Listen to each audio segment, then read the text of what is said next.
A gente conversa agora com a Rafaela Parca, que é coordenadora de repressão a crimes cibernéticos relacionados ao abuso sexual infanto-juvenil da Polícia Federal.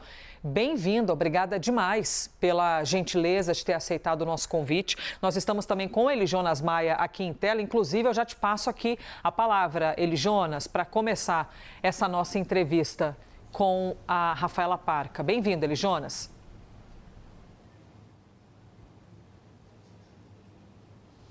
Obrigado, Elisa. Ótimo dia para você, delegada. Obrigado por aceitar nosso convite para comentar, esclarecer sobre esse assunto tão delicado e tão importante também, principalmente nesse momento que a gente está vivendo. Eu já queria começar essa entrevista perguntando sobre o combate na Polícia Federal, mas principalmente em relação aos vídeos que circulam nas redes sociais. A Polícia Federal todo dia recebe, investiga e identifica alguns pedófilos na internet, alguns abusadores nas redes sociais. A dúvida é, a senhora acha, na avaliação da Polícia Federal, que as redes sociais deveriam ser mais combativas, ter mais mecanismos para evitar essa divulgação de vídeos de menores de idade na internet, nas redes sociais, principalmente? Obrigado, bom dia.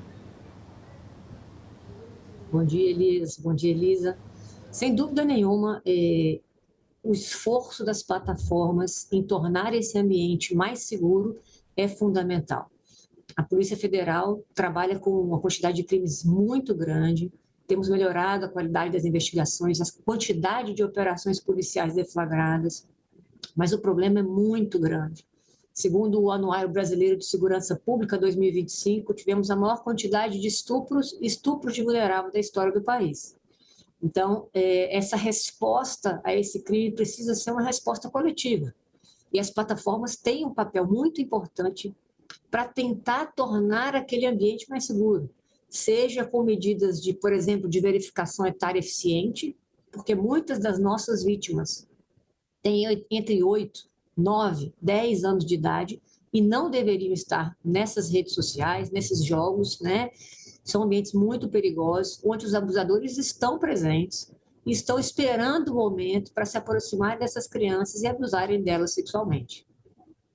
Uma dúvida, doutora, por favor, a gente expôs aqui logo no começo do jornal sobre essa prisão em Pernambuco dessa pessoa que fez uma ameaça ao Felca depois da publicidade desse vídeo em que ele faz toda a denúncia. Inclusive, nós expusemos aqui também a informação pela própria polícia. Estou me lembrando aqui, a gente tem uma postagem da polícia, se a gente puder usá-la, só para eu me lembrar das palavras exatamente que foram ditas. Ah, pronto, encontrei aqui.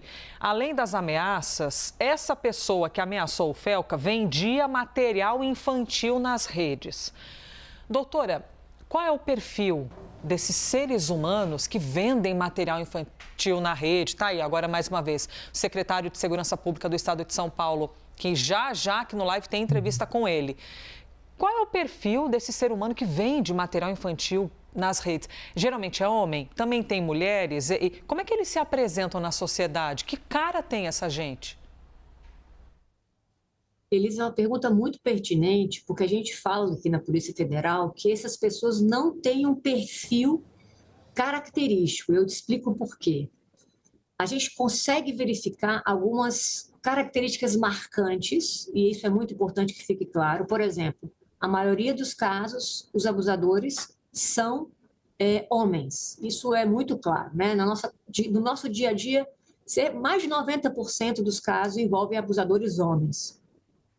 De todas as idades, não tem uma idade específica, não tem uma profissão específica, são de todas as profissões que você puder imaginar, desde professores, policiais, bombeiros, desempregados, mestres de obra, ou seja, você não tem um perfil desenhado, né? Então, são pessoas de várias idades, de várias classes sociais, isso é muito importante que fique claro, né? Existem mulheres abusadoras? Sim, mas uma quantidade pequena.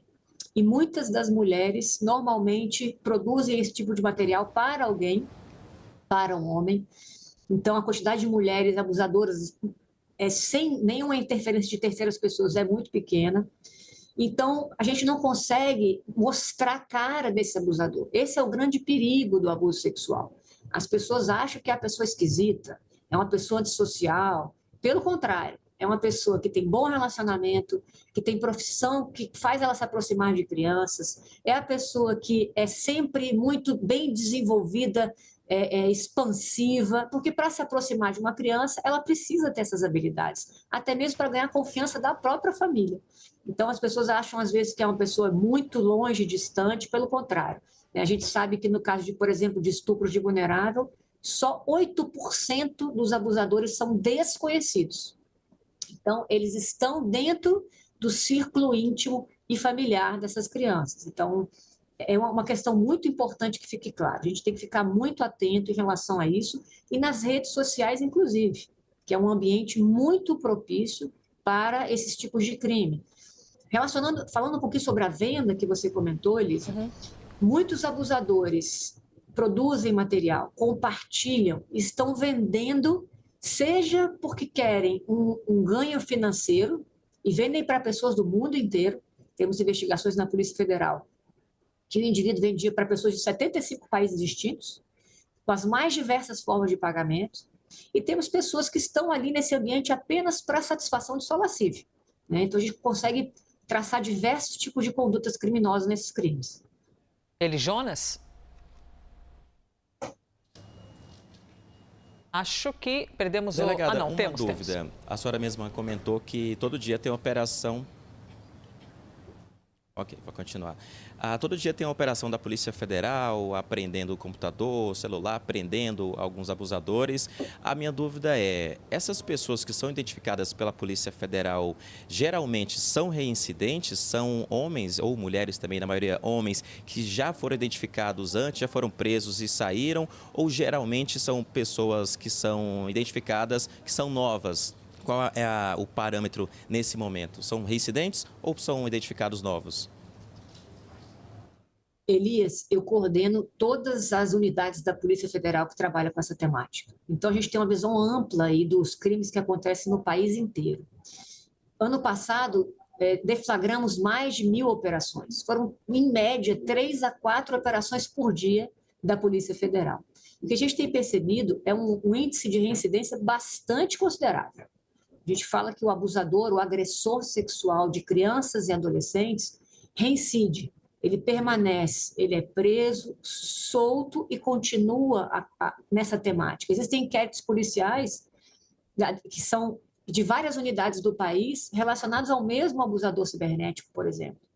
Então, são pessoas que com certeza reincidem, e isso é um problema muito marcante, né? Por isso que a Polícia Federal trabalha com a qualidade da investigação, para que isso reflita numa sentença justa e adequada, para a gente poder afastar esses criminosos do convívio em sociedade.